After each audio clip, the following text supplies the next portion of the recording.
Over the course of several decades, Ken Curtis was unable to shake the image of Festus Hagen's character. Over the course of more than a decade, he appeared on the television show Gunsmoke as Marshal Matt Dillion's devoted sidekick. As a result, many people came to the conclusion that the character was not that unlike to his own self. However, they are completely oblivious to the reality of the situation. Even though his on-screen persona was no longer required on the long-running show, Ken ultimately admitted the truth about Festus Hagen. This revelation came decades after the show continued to air. Throughout this movie, we are going to discuss everything that occurred from Ken's childhood until the time of his passing. Consequently, let's go right into it. Younger years. When an actor makes their debut in Hollywood, they are typically required to change their name. In this category of actors, Ken Curtis was one. It was on July 1916 in Lamar, which is located in Prowers County in the southeast region of Colorado, that he was born. His name was Curtis Wayne Gates, and his parents were Dan Sullivan Gates and Nellie Sneed Gates. Ken had been the youngest of 3 boys, and for the first 10 years of his existence, he had spent his time running around a ranch located on Muddy Creek in the eastern part of Bent County. After his family uprooted and moved to Los Animas from Prowers County, the entire course of his life began to twist and turn in a different direction. It was in 1926 that the county seat of Bent County was chosen so that his father, Dan, could run for the position of sheriff. Dan was able to conduct a successful campaign and serve as the Bent County Sheriff from 1926 until 1931, which is a testament to the fact that the journey was worthwhile. Despite the fact that they lived just above the former Bent County Jail in Los Animas, which is located in the southeast corner of Colorado, Ken seems to enjoy his time here as well. In addition to his busy schedule as the quarterback for the football team at Bent County High School, he was also a member of the school band and played clarinet. There was a strong musical tradition in the Gates family, with each member of the family playing an instrument. All of his siblings were talented musicians. His father played the violin, his mother played the pump organ, his brother Chester played the banjo, and his other brother Carl sang brilliantly. However, after completing his high school education in 1935, he made up his mind to enroll at Colorado College in order to pursue a successful career in the medical field. Despite his best efforts to concentrate on his academic studies, he quickly came to the conclusion that he would be more successful in pursuing a career as a musician. As a result, he decided to drop out of school in order to pursue his love. As a matter of fact, Ken had been working toward a career in music before to his encounter with the world of entertainment. During World War II, he was summoned to duty in 1943, and he was once again forced to give up his love in order to serve in the United States military. From 1943 until 1945, the Army. Before he left for the war, he had joined the Tommy Dorsey Band in 1941 and temporarily replaced Frank Sinatra as vocalist. This continued until Dick Haymes was ready to replace Sinatra on a contractual basis in 1942. Despite the fact that Ken's only role in the band was to act as a form of insurance against Sinatra's anticipated departure, he did benefit in some way by his association with the band. It was Tommy Dorsey himself who had proposed that Ken Curtis alter his name, which marked the beginning of a remarkable career for Ken Curtis. Not long after he parted ways with the Tommy Dorsey Band, he became a member of Shep Fields and His New Music, a band that consisted solely of reeds and did not include a brass section. Ken's first wife, Lorraine Page, was the person he met the following year. Both members of the duet were employed in the entertainment industry, with Lorraine having a recording deal with Universal Studios. Their divorce petition was submitted in 1943, not long after they had tied the knot. Ken was a featured artist and the host of the country music radio program WWVA, Jamboree, for the entire year of 1948. He worked in both capacities throughout the year. He became a member of the Sons of the Pioneers singing group the following year, and he served as the group's main singer from 1949 until 1953. After leaving the band, he finally came back between the years 1955 and 1957. Having obtained a deal with Columbia Pictures in 1945, Ken was able to blend his singing abilities with his acting abilities after he entered the film industry. This was made possible by his excellent singing. He began his acting career by performing in a number of musical westerns with the Hoosier Hotshots. Subsequently, he transitioned into the character of a singing cowboy performing in romantic westerns. Following the dissolution of his marriage to his first wife, Ken continued his search for love and eventually found it in Barbara Ford, the daughter of the film director John Ford. As a result of this relationship, he received the opportunity to collaborate with John Wayne and John Ford on the film Rio Grande. His role in the film was that of a vocalist in the fictional band known as the Regimental Singers, which was based on the actual band known as the Sons of the Pioneers, which was featured in the film.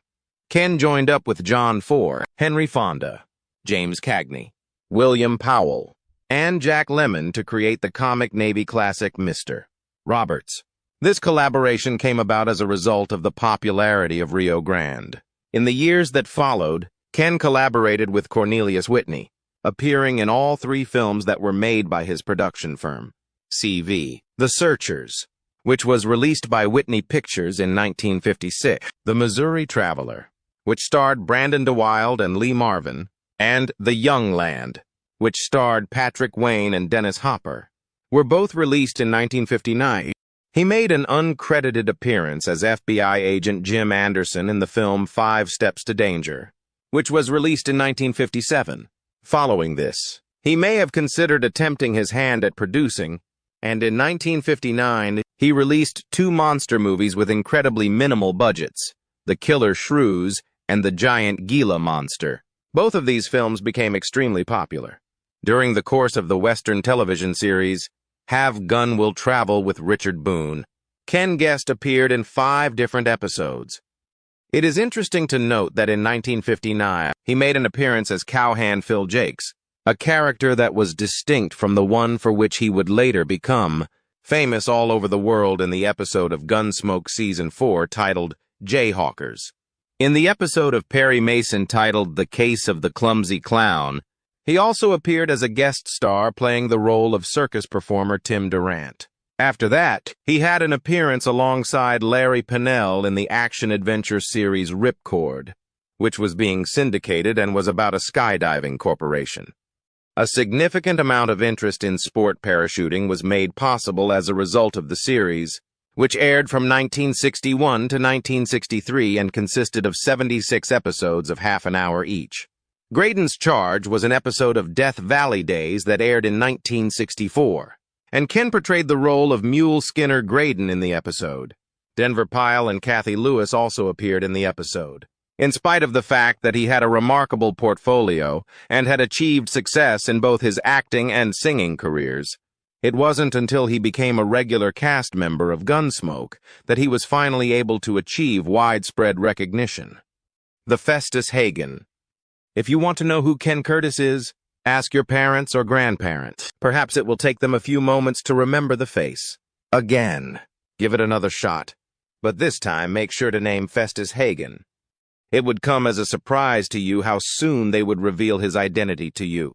The role of Festus, the scruffy, cantankerous, and illiterate deputy on Gunsmoke, is the one for which Ken is most remembered, despite the fact that he found himself in a bit of a predicament after his campaign for Ronald Reagan in 1976, which took place during Reagan's attempt to topple incumbent President Gerald Ford for the Republican nomination. Ken joined the show in 1964, succeeding Dennis Weaver's character Chester Goode, who had left the show to pursue other career options. Ken took over the role of Chester Goode. Gunsmoke's Marshal Matt Dillion had 5 deputies over the course of the show's 2 decades of existence. However, Festus was the one who served the longest, appearing in 304 episodes over the course of 11 years. It would appear, at first glance, as though Festus was a character that was conceived of and crafted by the crew working on the film. But the character was largely influenced by a man from Ken's boyhood who they called Cedar Jack. He was a significant source of inspiration. Cedar Jack, whose true name was Frederick Mundum, reportedly resided 15 miles south of town and tried to make a living by cutting cedar fence posts. Ken claims that Cedar Jack was a member of the band Cedar Jack. When Ken was a boy, he recalled that he frequently witnessed his father becoming drunk and being arrested in the Los Animas jail. As a result of this, Ken was able to invent Festus's distinctive, nasally, twangy accent specifically for the character, which was considerably different from his own voice. It's interesting to note that this choice is accompanied by a rather unique and interesting story. Ken used his normal voice to deliver the lines during the initial tryouts. Nevertheless, the producers were not satisfied by his performance. Fortunately, one of the producers observed Ken fooling about on set with a distinctively twangy accent, and as a result, he was requested to retake the audition using that voice. The peculiar dialect and mannerisms of Festus were invented by Ken's, according to Ken, in order to accentuate the character's backwoods and rustic attitude, hence making Festus more authentic and memorable. It was also helpful because Ken was born and reared in a rural area of Colorado. As a result of his upbringing, he was familiar with a variety of regional accents and dialects, which he drew upon while incorporating Festus's voice into his performance. Because the character was a hillbilly from the Ozarks, the accent was a combination of Southern and Western elements, which was appropriate given the character's history. By utilizing this accent, Festus was able to differentiate himself from the other characters on the program, and it also provided a layer of humor and charm to the overall experience.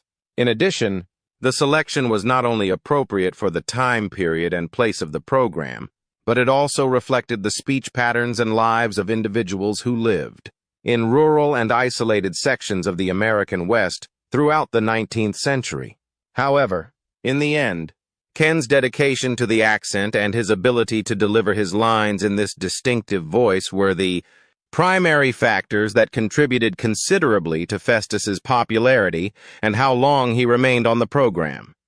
Despite the fact that Ken had initially been given the opportunity to audition for the role, primarily as a result of his acquaintance with the show's producer Norman Macdonald and his prior work on radio, it was his distinctive interpretation of the character that ultimately led to the decision being put into action.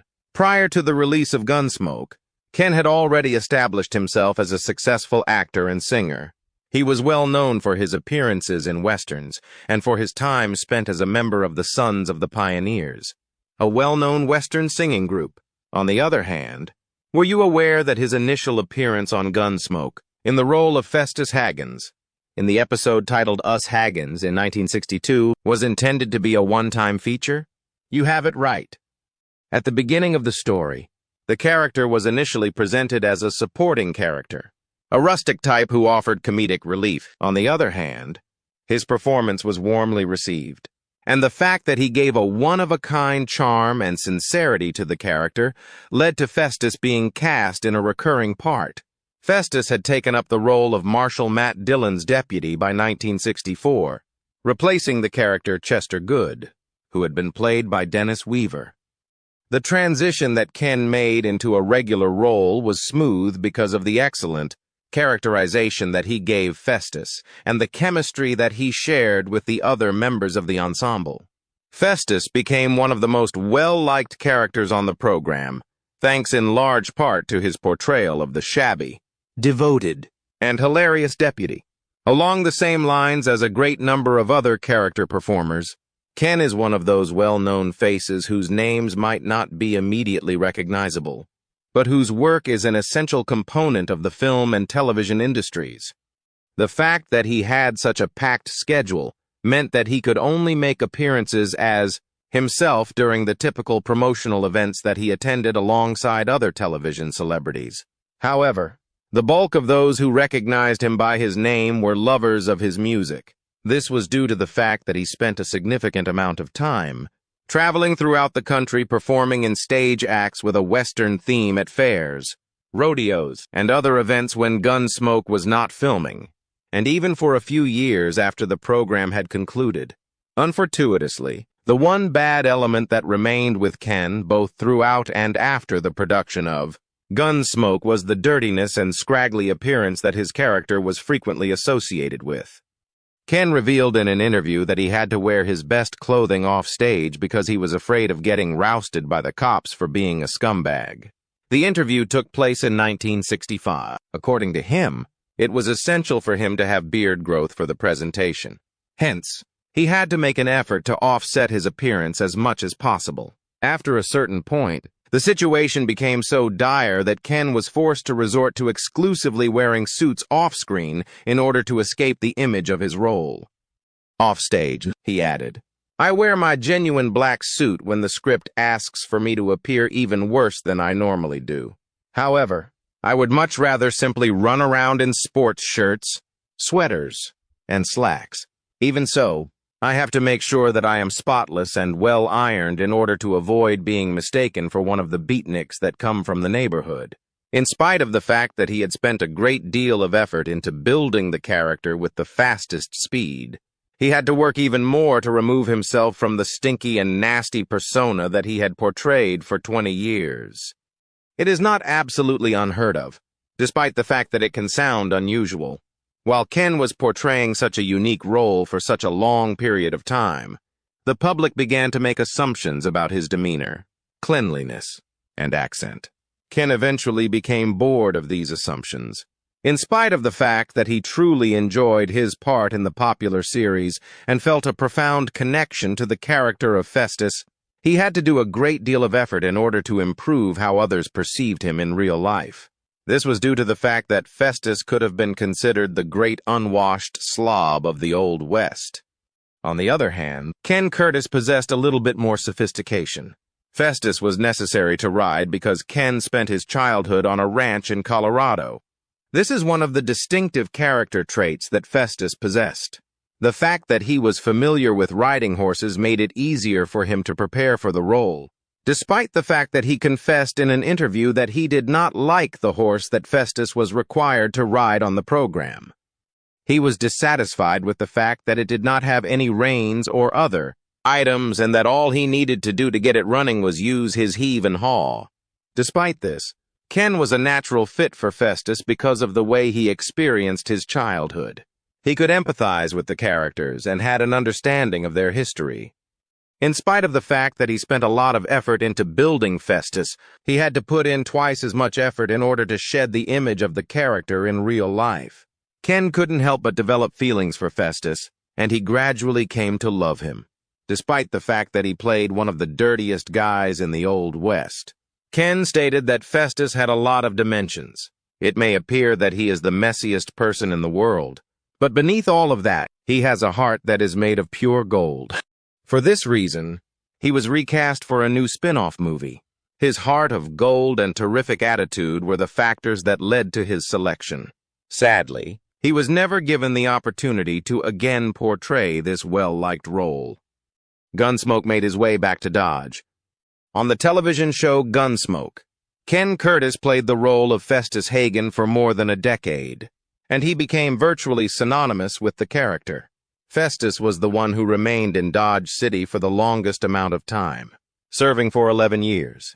This is despite the fact that the Marshal Matt Dillion character, who was portrayed by James Arness, had 5 deputies over the course of 20 years. Festus was undoubtedly a colorful guy, with his peculiar twang and strange uses of phrase. His personality was rather fascinating. In spite of the fact that he was a really angry person, he always had a lot of stuff pouring out of his potato trap, as he may say.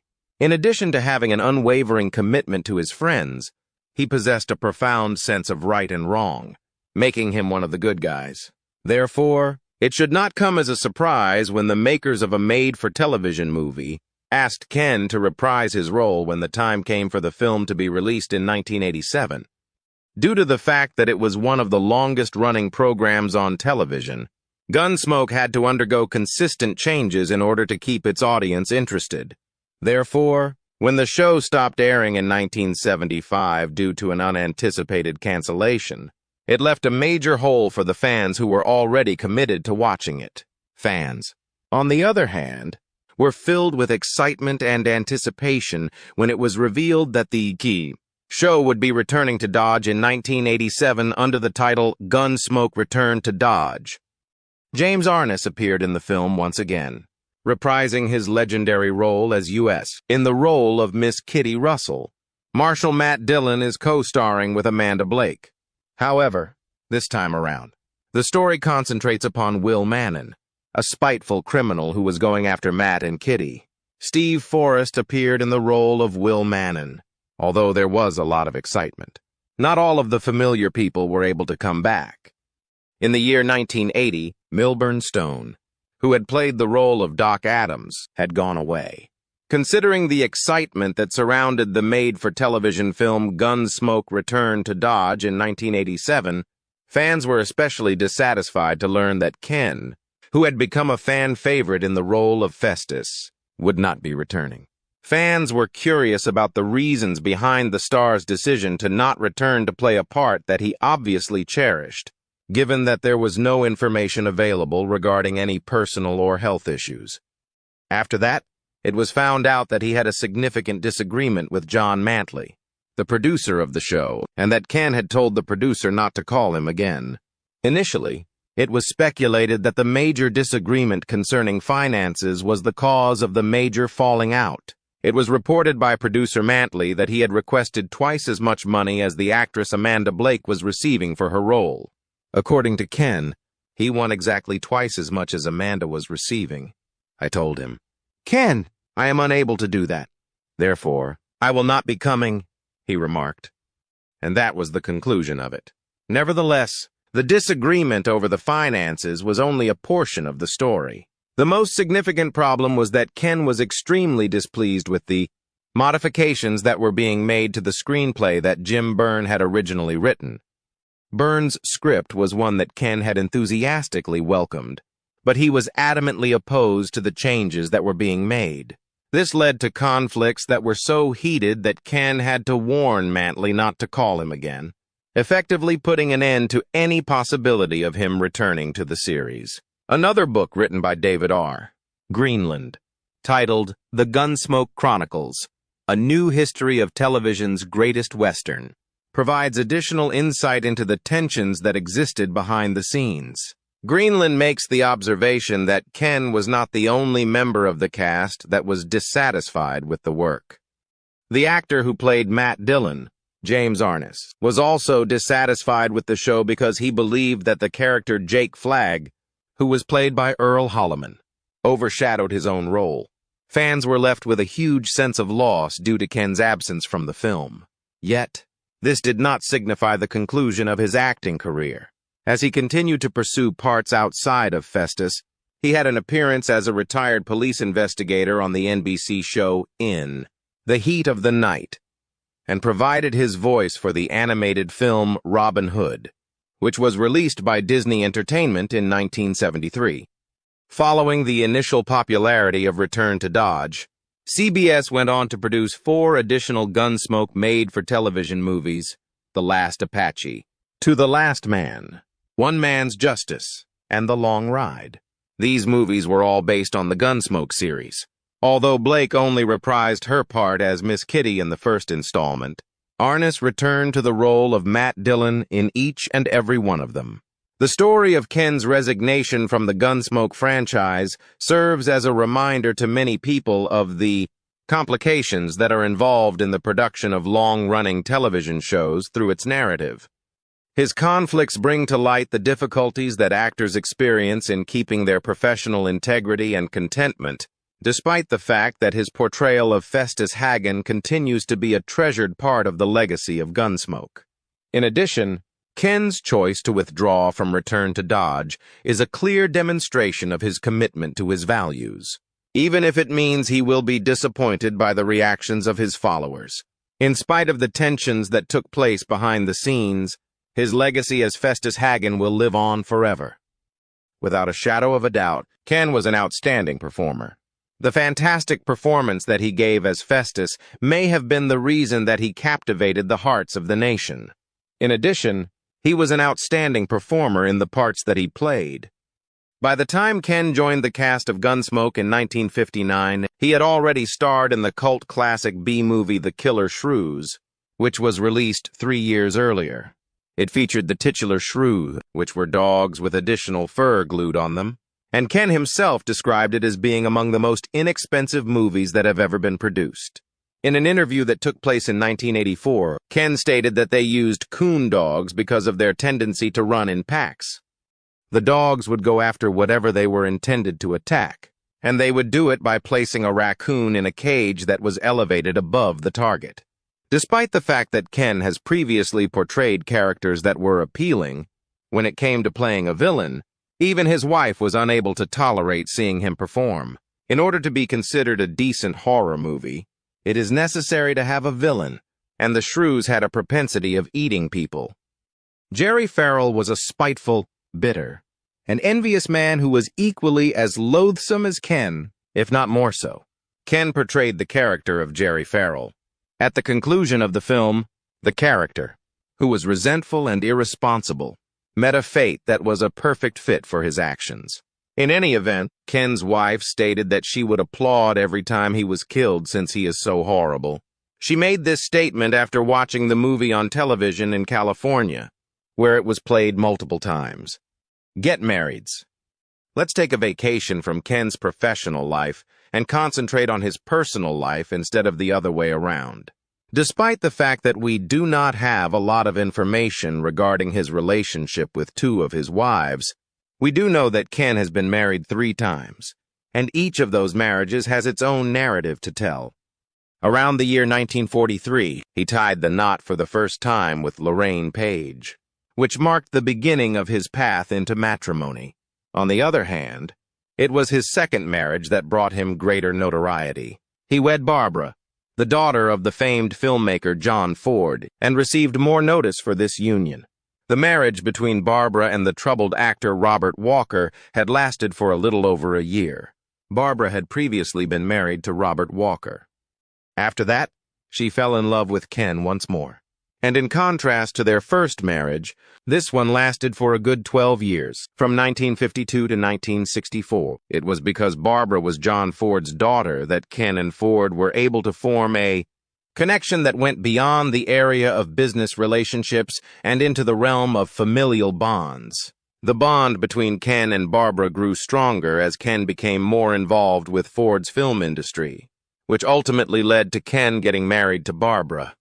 A sense of security was provided to Ford by their marriage, which was a crucial and good step in his personal life. This was especially true during a period of turmoil in his life. According to the book Searching for John Ford, written by Joseph McBride, the marriage between Ken and Barbara Ford was a shining example of success in the generally difficult early 1950s for Richard Ford. The couple first met on a Republic dubbing stage during one of his recording sessions for the songs that were included on the film Wagon Master. Their romance flourished against the backdrop of Hollywood, which was the setting for their first encounter. It was a chance meeting that would play a significant role in determining the course of their lives together. As a result of their marriage, Ken and Ford became more intimate with one another, and Ford became an important figure in Ken's life beyond the realm of filmmaking. It is believed that he frequently assisted Ford with a variety of activities, including the more routine ones such as maintaining his toenails neatly. The fact that this demonstrates the strength of their connection and the trust that existed between them is a testament to the fact that their relationship did not sit well with a great number of individuals. Barbara's first marriage was a covert affair with actor Robert Walker, which she did not disclose until after the ceremony had come to a close. This truth definitely caused her relatives, including her father, to raise their eyebrows. Ford, on the other hand, instantly warmed up to Ken, believing his personality to be significantly more desirable than that of Barbara's previously married spouse. This favorable impression drove him to provide tremendous hospitality towards Ken, especially during the early years of his marriage to Barbara. Ken did, in fact, go above and above to suit Ford's requirements, as stated by McBride's testimony. This was the case whether it was through impromptu serenades or assistance with a variety of duties. As a result of this, he became a vital character in Ford's life, frequently serving as a reliable assistant or valet to the illustrious filmmaker. As a result of Barbara's earlier miscarriage, the couple and her father had been considering adopting a child prior to receiving the news that she was pregnant in 1958. This news of Barbara's pregnancy brought the couple and her father a tremendous amount of delight. She had another miscarriage, which left her unable to conceive afterward. This was a terrible occurrence that had a profound impact on both her and her family. Unfortunately, tragedy struck again when she experienced another miscarriage. In spite of the difficulties they encountered in conceiving a child, Barbara and Ken were able to experience a number of years of wedded pleasure. On the other hand, their marriage was ultimately terminated in 1964, which resulted in a divorce that destroyed Ken's long-standing friendship with Ford. When Ken and his wife decided to dissolve their marriage, it signified the end of a key chapter in Ken's life, one that had been intricately connected to the legacy of the great filmmaker. Ford made troubling claims about his former son-in-law in interviews in later years, stating that he had been abusive towards Barbara. This claim casts a shade over their previously joyful union and further complicates the story of their connection. In addition, the allegations that Ford made against his son-in-law are concerning. Following his divorce from Barbara, Ken embarked into his last marriage with Tori Ahern Connolly in 1966. The couple remained married until Ken's death on April 28, 1991, when he was 74 years old. To this day, their union continues to this day. The pair had tied the wedding in Las Vegas, and their partnership continued until the very end of his life. This highlighted their unwavering love and dedication, which exemplified the tenacity of their connection, as they were able to weather the storms and the victories of life together until the very end. Ken's contributions to Gunsmoke continued to be cherished by fans both old and new even after he passed away. This ensured that Festus will always be remembered as one of the most iconic characters in the history of television. Tragic end to life. When Ken's wife woke up on a Sunday morning, she made the awful discovery that her husband had passed away. Ken was known to many as Festus Hagen, the scruffy deputy.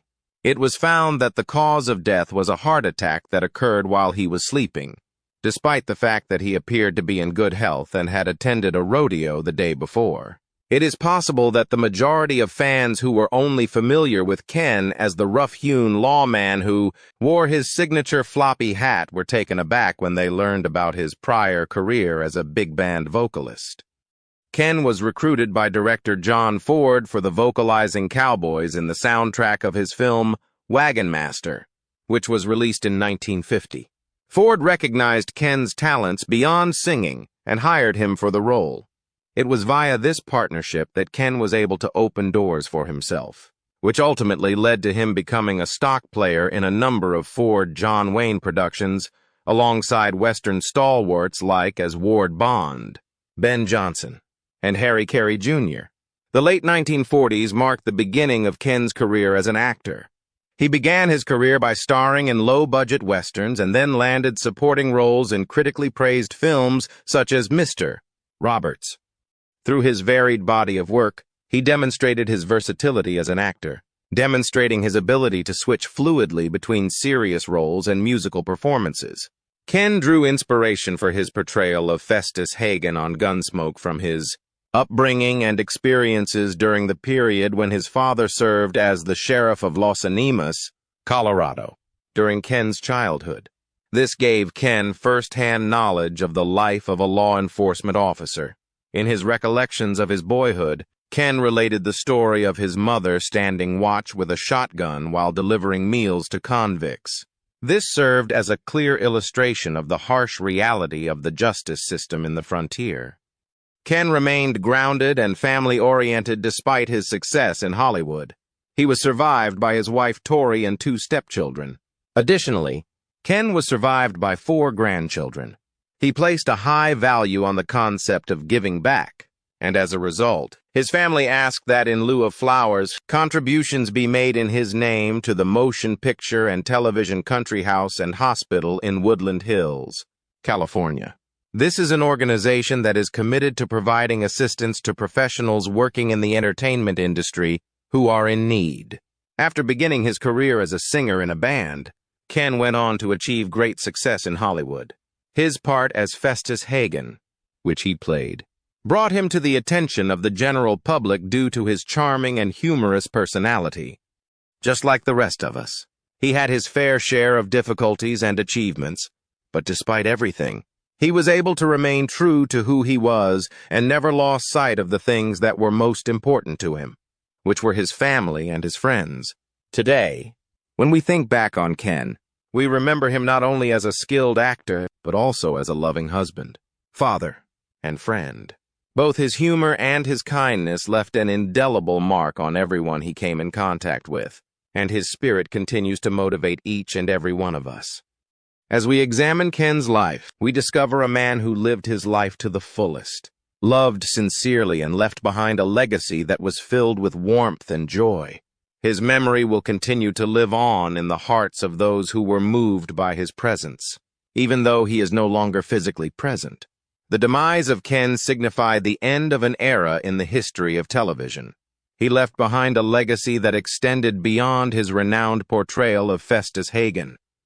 He was able to demonstrate his brilliance and dedication to his trade through his diversified career, which included work in the fields of music, film, and television.